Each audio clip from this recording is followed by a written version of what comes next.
Oh, I guess I can actually talk. I forgot about that because the planer is now shut off. So today, what I'm doing is planing down some tree lumber that I cut the other day. It's been drying for a year. I commented last year that I put my pieces together wet, which is true. With all things we kind of about doing jump right. I've always wanted to make something with the sawmill that was fun. And when I got into beekeeping, it gave the opportunity to use it for something that was different. And of course, at the last minute, I noticed that the bees needed more space, and you know how it is. You don't plan and end up needing boxes at the last minute. So I went out some and made them, and didn't let them dry out one bit. So um, that's what happens when you don't plan ahead, I guess, and you just go ahead and do it. And what happens is the boards kind of swelled at the seams and got distorted. And I'm not sure if that was what the problem was. So this is a test of making bee boxes with wood that has been sitting for a year. Also, this is pine. This is, I guess, what we call scrub pine in South Jersey. Ah, dude, don't do that. That's a live slice on your finger. Don't do that. These are sharp when you first get them, and you don't want to rub the sharp side. But what I'm trying to do is clean up the dull side because there's a lot of debris on it. It kind of gets in there, and then all the excitement. I forgot about that, and actually cut my finger on camera. Isn't that crazy? That's probably not legal to do that on camera, right? You're not allowed to show injuries because it's disgusting. So anyway, we're going to flip this out. This is the dull side. We're going to put on the sharp side, and I'm going to see if this actually cuts any better. And maybe the motor won't overheat. By the time we get it done, hopefully the motor will be cooled off. And it looks like I'm going to need a brush.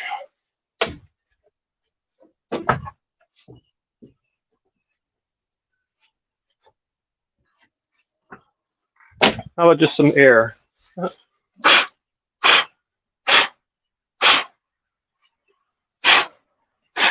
I'll see the brush real quick. So we'll improvise.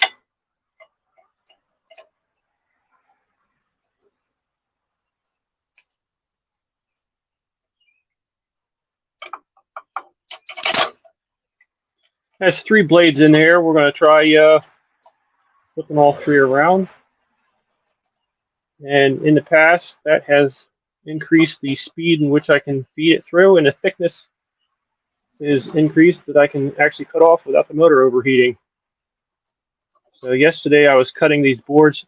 Being a newbie at sawmilling, I actually used the lumber. I actually made it over an inch thick. I made it 1.25 inches thick. Sometimes when you use the sawmill and your blades are getting dull or they've gotten nicked a couple times, the shoot, I think I put the wrong bolt in here somewhere. Somewhere there's a bolt missing a washer. So we got to find that. Which one is it? Or is it the washer that's supposed to be on the top? Okay. The washer is the one that's supposed to be on the lid. All right. So we got that figured out. So anyway, in the process of cutting the lumber, I made it too thick. 1.5 inches. Some of them, and actually some of them are 1.25 inches. And then there's others that are about 1 inch thick. I want to get 1 inch, 3/4 inch thick, because that's the way the other boxes were that I bought. And just so I have consistency across the yard, everything kind of matches the same. I'm gonna go for 3/4 inch. So I had to take about 1/2 inch off, and that's a tedious process. I was thinking about using the sawmill to cut that extra 3/8 inch off, and I decided I would not attempt that because my chances are that I would cut it and the blade would drift and I would lose the entire board altogether. So rather than gambling, I decided I'm just going to take the wood off slowly. Takes off about 1/16 of an inch at a time, and go that route. At least I wouldn't lose the board. Plus, I get to pick and choose which side it goes and get rid of any of the imperfections as I slowly work toward the center of the board. So that's what I did. So this is the first of the 3 blades we're going to put on here. Let's see if anybody commented. Oh, good. Stormstead's here. Huh. Anybody home? Yes, you are here, Stormstead. Let's poach you up there. Thank you for joining me. You inspire me all the time with your comments and your videos. You get me going. There is a lock on the side here that you hold up, and that allows this blade to turn. And of course, you want to do it without cutting your fingers.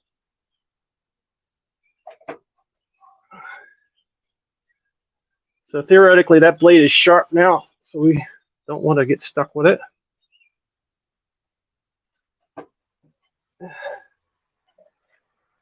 Let's see if this actually locked.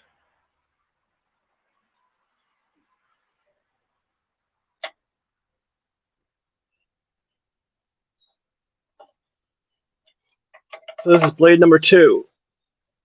Now theoretically, I'm going to do a test after this on the live stream, and you can be the judge as to whether the blade sharpness increases the performance. But it's kind of one of those things. It's like your car tires. You know, you watch them go more and more treads disappearing, and it's like, what point do we say is too far, and it's time to change them? It's always that gamble. And what I tend to do is push it too far. So at least with my table saw, I push it until I start getting black cuts. And when it's all burned up edges, that's when I change the blade or sharpen it. I always push it, which is probably why my table saws don't last. Motors, bearings, they all go bad. But anyway, that's what the blade looks like when you first take it out. Has a lot of debris on the first edge there. Pine has like a lot of sap to it, and this is the sharp edge there. So it kind of glistens. This side does not glisten anymore. So all this tarry wax, kind of the same stuff they make turpentine out of, builds up on the bottom of the blade. It builds up on everything when you're doing this table saw. And it builds up on your fingers, and the bees make propolis out of it, I understand. But we got to get all that stuff out of there.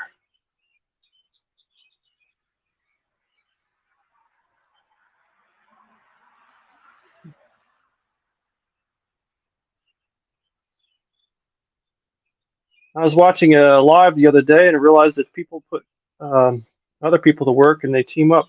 Have a narrator, person that does the cameras, moderator, and you soon realize that you appreciate other people helping you out when you do things. I've always been one of these loners that just do everything myself. I'm very hard to tell people how to do things because I easily lose attention and don't feel like explaining it. So today I'm going to actually explain things as I feel the inspiration, and I'm going to allow this video to be seen by other people that are interested in the same subject, and maybe they will be able to do things. Or I also realize that sometimes as we get older in life, we don't have these same opportunities to do things. I know I waited many years in order to have this opportunity.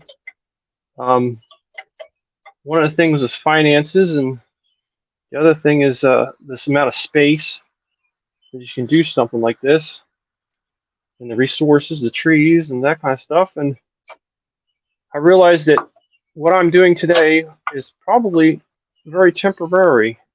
It won't be long. I'll be of the age that I won't have the space, the time, the money, or even the physical ability to do this type of stuff.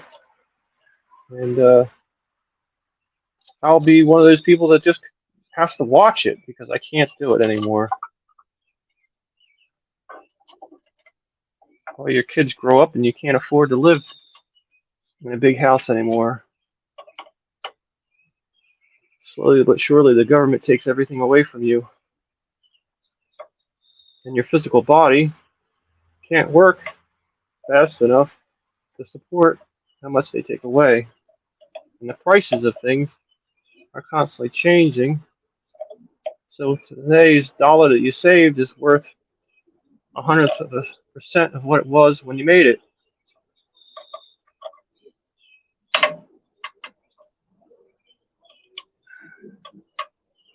And things that you did years ago are now obsolete. No longer do they do it that way. You can't get parts for it. So it's a never-ending battle to try and stay above ground. Because eventually, you're either going to go into a fiery furnace or you're going to go in the ground. Unless somebody throws you in the bottom of a lake and you stay there for years. Anyway,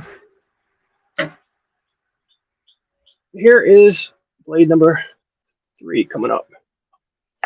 Hey, how about we skip this one? It seems to go this way easier. Nope. Oh no. How about we go this way? You know what I have a thinking? I have a thinking that board is in the way. We make boxes. Our box is similar, but a little different. Well, now I have to watch you make boxes. Wildwood, thanks for commenting.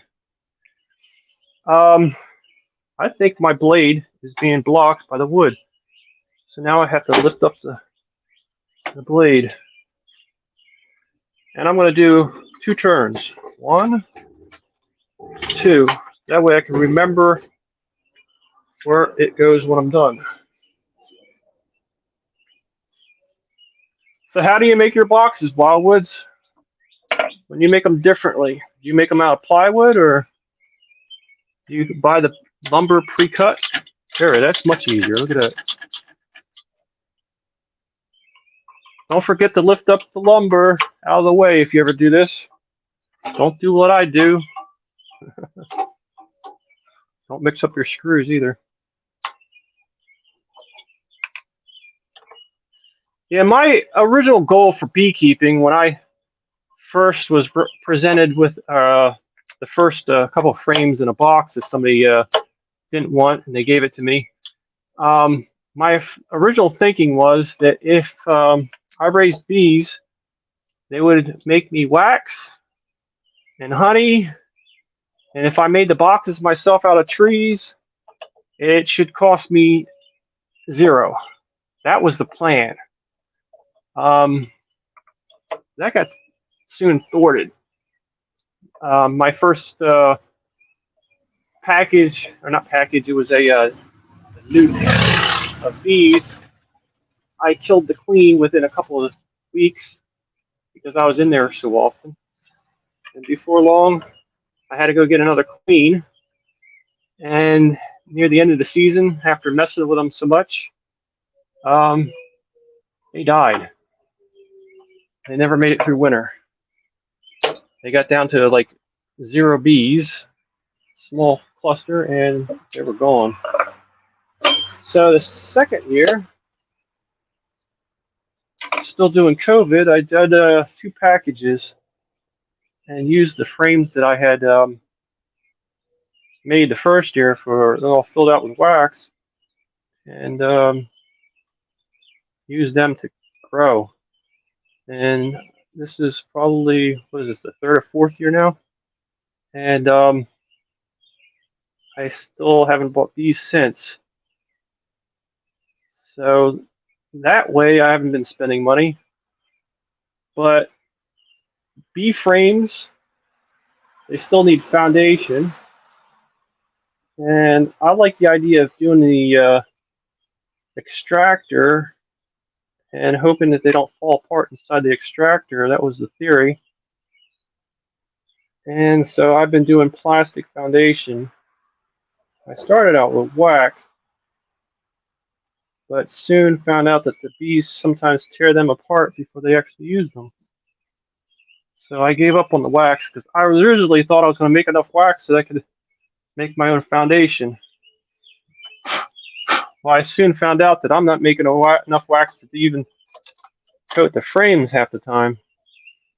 And so I bought 2 1-pound box bricks of wax and tried to make my own foundation, and gave up on that. So other things that I ran into is paint. You have to buy that. Your bee veil and your smoker. Once you buy that, you can keep using them. Screws, you're going to have to buy those. The staples, the glue, the wire mesh for your screen bottom boards, if that's what you're going to do. So I am now, oh, and the bottles, jars.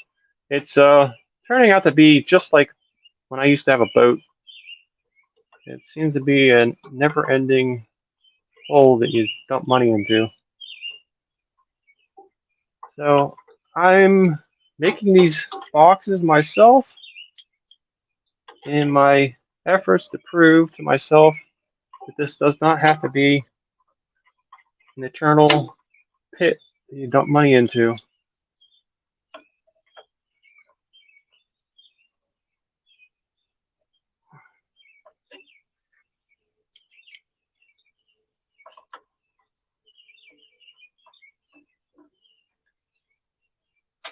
I'm hearing on down south that people are already talking about their season being over. I know down south and like the Carolinas, I've watched them in the past, and I realize that you're usually like weeks ahead of us, and we aren't even started when they're talking about being done. And our season is shorter because we don't have as much warm weather as down in the Carolinas. But sounds like Canada has a even shorter spell. Even up near the Great Lakes. So I guess got to be thankful what you got.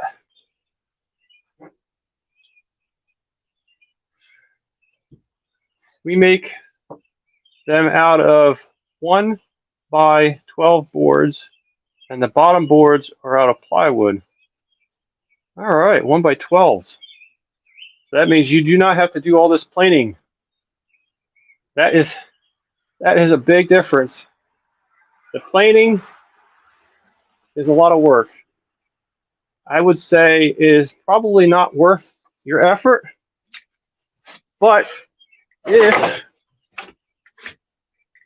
you enjoy it, it sure gives you an opportunity to spend money on toys. But as you can see, one of the problems is you have a lot of waste. But I've been using that as weed control around my trees and stuff, so I don't have to use my weed whacker as much. So it can be used.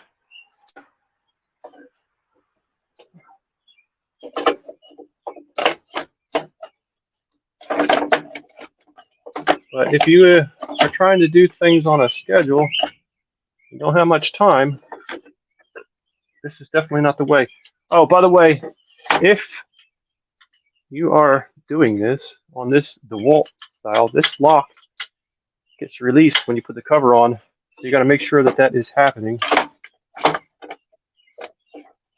with the cover.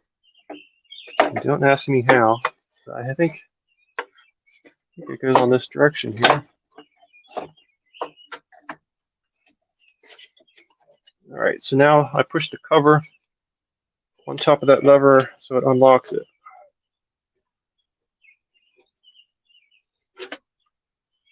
I'm one of those type of people that does not read the manual. I kind of just go in it and break it, and then after that, read the manual and try and find out how to fix what I just broke.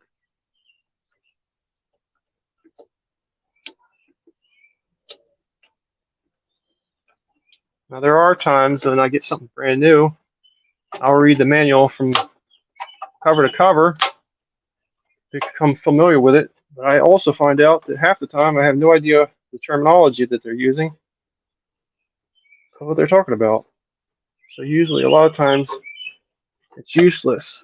And lately, when I built a computer with the help of my son, I found out that a lot of stuff doesn't even have instructions with words. It's just a bunch of pictures. So that's even worse. Good luck on trying to figure things out. All right, so now, theoretically, we should be able to plug this back in.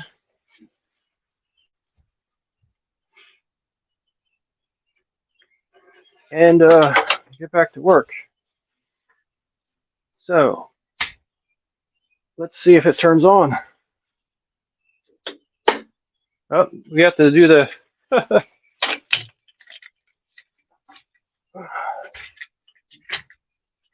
You have to do the button of shame. Well, it spins and it didn't break. I think we're got a possibility it might work. Now we're going to take this and turn it 1, 2 times. And I'm going to lock this down. Oh, shoot. We didn't take the board out yet. 1, 2. Let's take the board out first. There you go. 1, 2. And we can lock this down. So theoretically, that should be at the same spot it was before.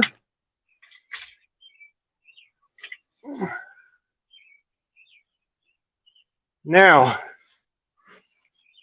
if you've never done this before, I'm just going to show you what it looks like when you cut a board halfway and stop. And I don't see my tape measure. Other thing that happens is everything gets lost. But as you can see, this is where it stopped.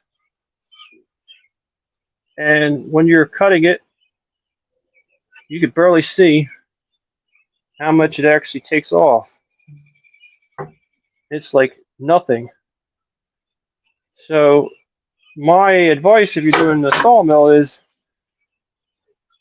don't be like me and run the blades until they're dull and skipping, making waves, because all you're going to do is waste lumber and time trying to plane it back down. And if you're trying to do 3/4 inch lumber, I think 1 inch is all you want, because otherwise you're planing off more than 1/4 inch, and that's going to take forever. I'll have to watch this video to find out where I left my tape measure.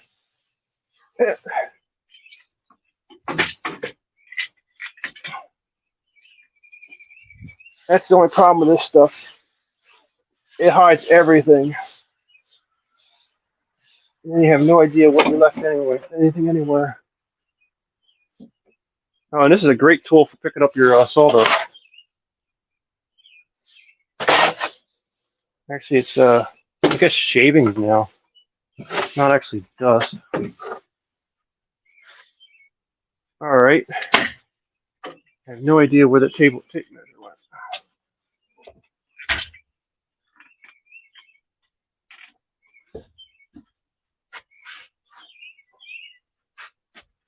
Huh. That's bad.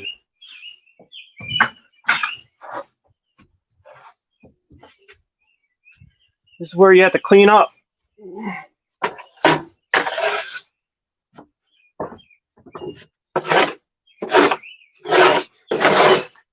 When it's time to clean up, you can't find anything.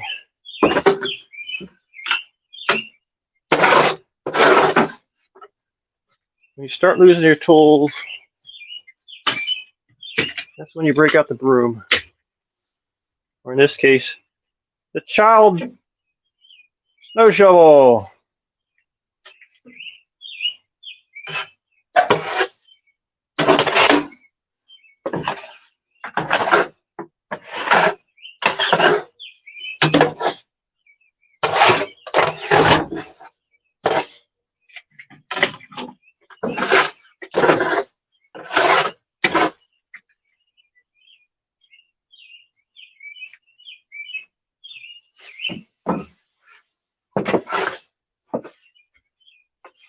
And this is probably my third pile of shavings from this bunch of boards, at least 3 times.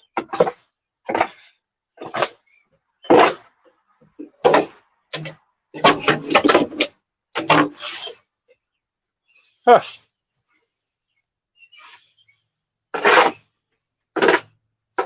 Tape measure is lost for good.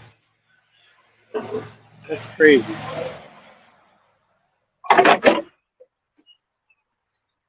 You gotta be kidding me.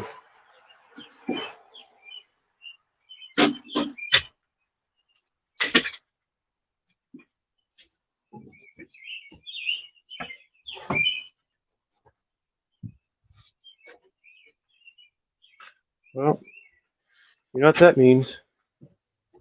We're getting ourselves a track too.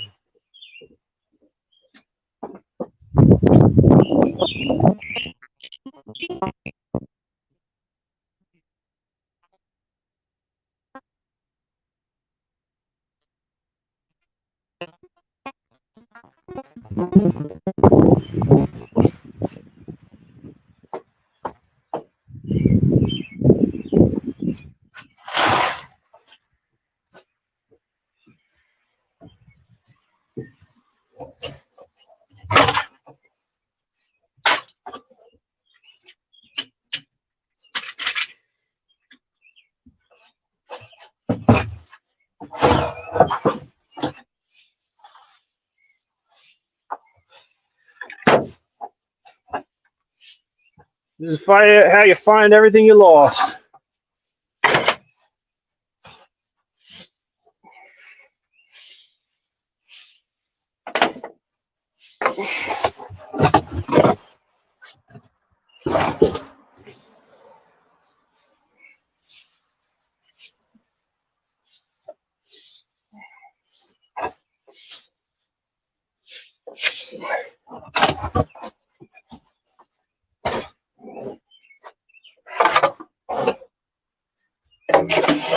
Forget trying to find queens. We're trying to find tape measure.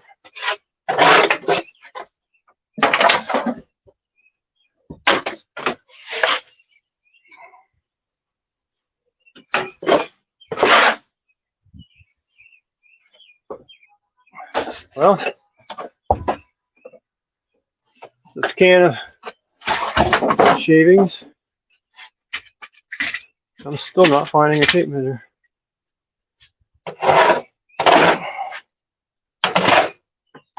You know, if I watch this in the playback, I'll probably find out where I put it.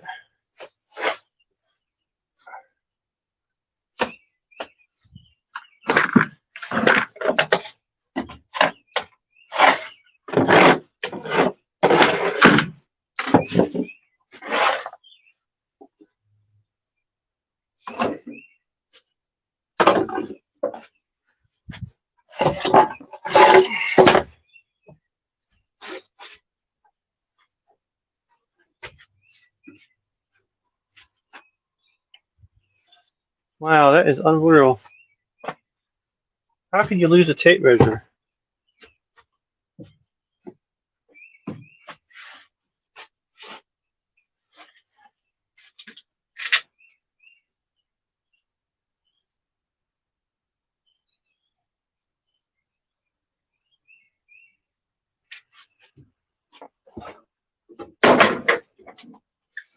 Well, we'll do our backup. Old Rusty. This is what happens when you use your tape measure around water. Alright, so we're not too far off a 3/4 inch. Not as fancy. Wow, is that close? Probably one more time. Let's try a shot from below. That'd be interesting.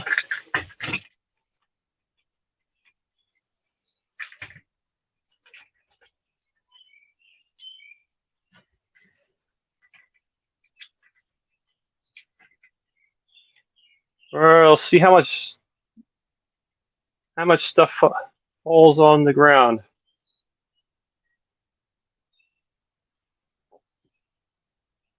How do you get over these banners? There we go. So let's change this banner to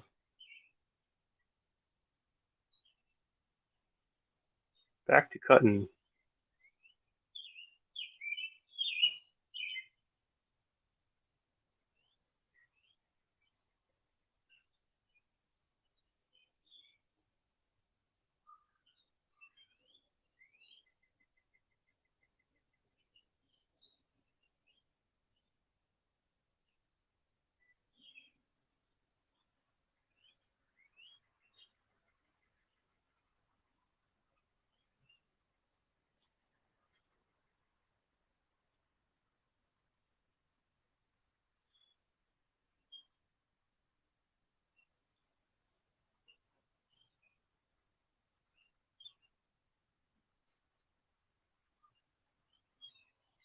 All right, let's see how much stuff builds up on the floor.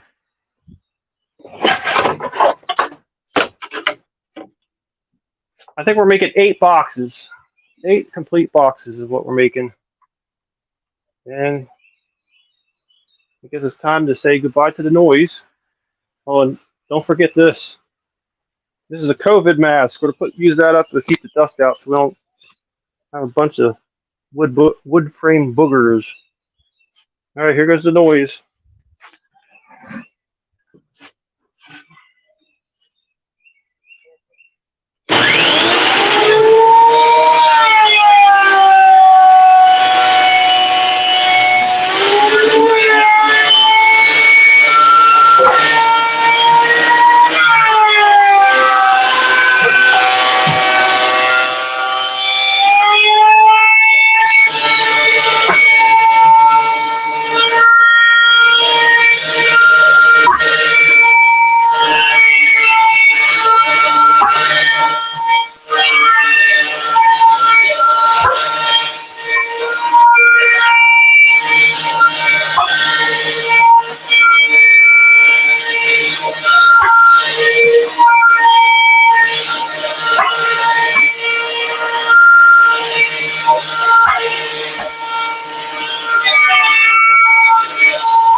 I don't know, it's like an inch of dust on the ground. Oh, you don't even see that. I'd say like an inch. And let's just take an example from this is from the trash can here, and this is just from the new sharp blade. I don't know. To me, it looks like the pieces are not as curled up and bigger. I'm going to say it actually cuts bigger, a lot faster. So let's get back to the comments. Any comments? Yep.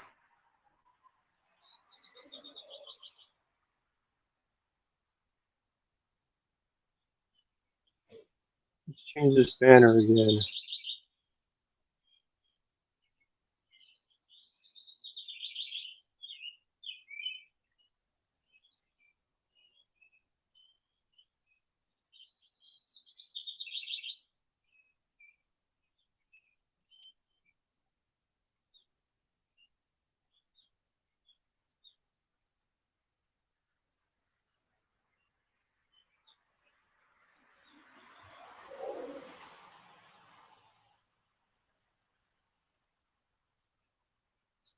I'm doing all my photography with a cell phone.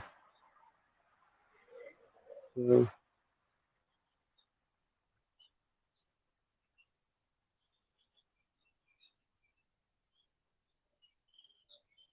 there we go.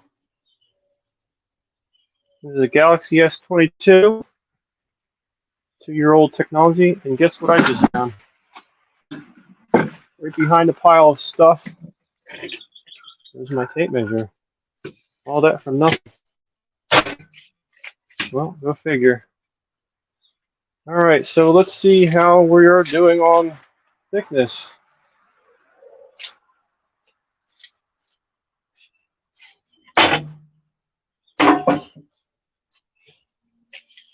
Oops. Now our tripod is falling down. All right, so quarter, eighth, 16th, 32nd. So I'm going to say 1/32. Oh, you can't even see it. I'm going to say 1/32. So I'm going to say probably one more time. We should be done. So which is the best shot for the final cut? I think the standard outfeed is my favorite.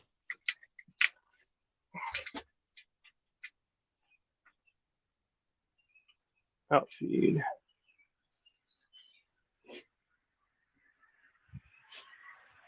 All right, here we go. Outfeed.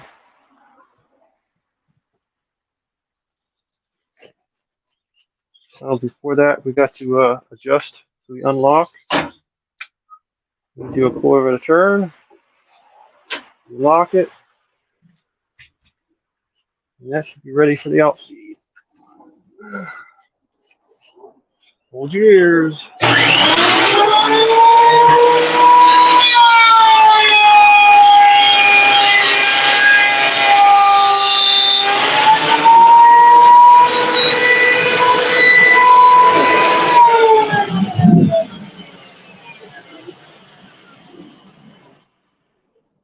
Always a good idea before you do them all is to check it. It's upside down, so we'll change it to position. I'm going to say that's pretty doggone close to 3/4 inch. I think that's close enough. Probably just a hair over. All right, we're going to do the last pass. Let's see how fast she goes. And I'm putting my tape measure away. There goes 8 frames. 8 frames minus 1.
All right, let's just see how much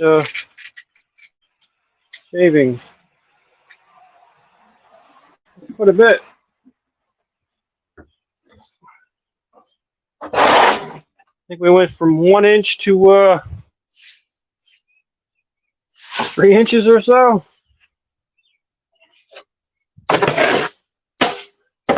That's just in 2 passes. That's crazy.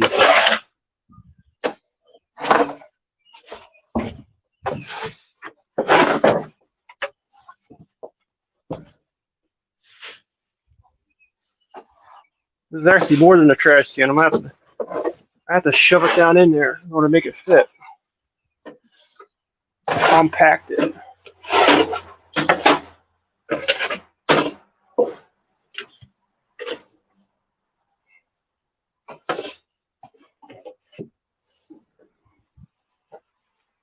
This should be off the tripod. Here we go.